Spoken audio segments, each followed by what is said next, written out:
Welcome to the Jonesstead. I'm Mary. Today is Saturday, August 2nd, 2025. And today I was reading an article on Zero Hedge, and the title of it was called America's Biggest Industry in Every State. And this data that was sourced by Zero Hedge is sourced by Visual Capitalists, and the author is Jenna Ross. And as you can see behind me, this is a really easy, eye-catching graphic. So you can, in a very short period of time, get a good, strong look at what's going on.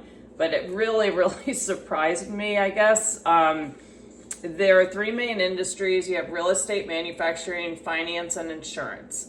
And unfortunately, these are the states where manufacturing is the driving source of the driving industry there. What I was very surprised at was the number. So about half of the states in the United States, their main industry is real estate. And I wanted to read this. I wrote this down. It says, real estate is the biggest industry in over half states, but listen to this, and I quote, "This is largely because the Bureau of Economic Analysis treats homeowners as landlords renting to themselves and includes the rental value in GDP. If economists did not include this value, a jump in the homeownership rate would cause the rate to drop." So did you all know that? Did you know that you're a homeowner and a renter and a landlord all in one? That's pretty magical how they're doing this.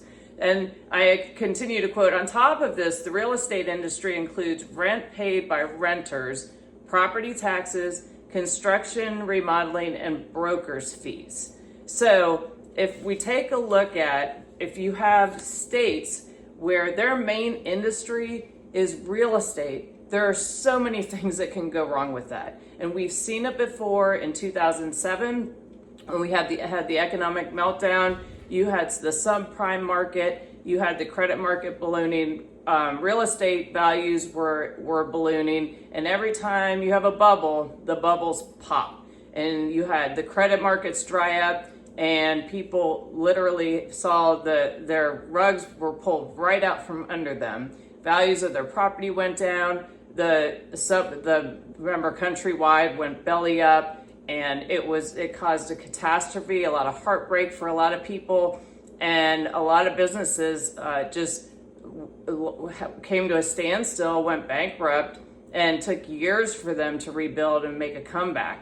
And so, unfortunately, what we're seeing is we had states where real estate is what is their main industry. And if you understand, most of all your localities are really dependent on real estate as that's their main revenue generator. They don't have to call it revenue. I think you have to work for the income in order to call it that, but that's my opinion. So the majority of most of their budgets is dependent on the real estate market being stable, but also they kind of want it high because then their budgets increase and they have more money to spend. Unfortunately, what happens when you're so dependent on this industry, there's no nuts and bolts behind it because there's a whole economy chugging along behind it in the credit markets. And a lot of things, I mean, if we look at what's going on right now, where with AI, people are losing jobs to AI.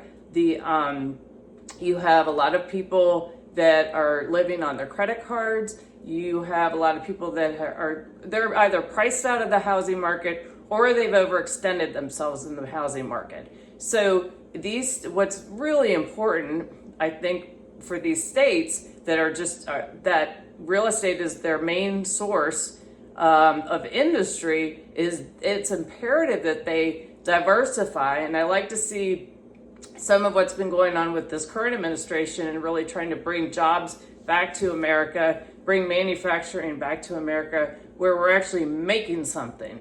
So I think this is a clear example of why it's so important to make sure that you're protecting yourself and don't be dependent on these numbers, because the GDP numbers, they change how what they're calculating, what they're mixing in it.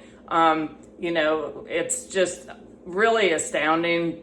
They really need to get back to basics, and just clear and make them, now they're clear as mud. They really need to clean them up and get it back down to basics so we really know what's going on with the economy. But in the meantime, what you can do is do your best. Make sure you don't get overextended. Just be careful. Make sure you're keeping up on your preps, and just be as self-sufficient as possible, and keep a close watch on what's going on in your locality budget-wise, and in the country. So again, you can find this article on Zero Hedge, or you can go directly to the source at Visual Capitalist, and hope you enjoy it.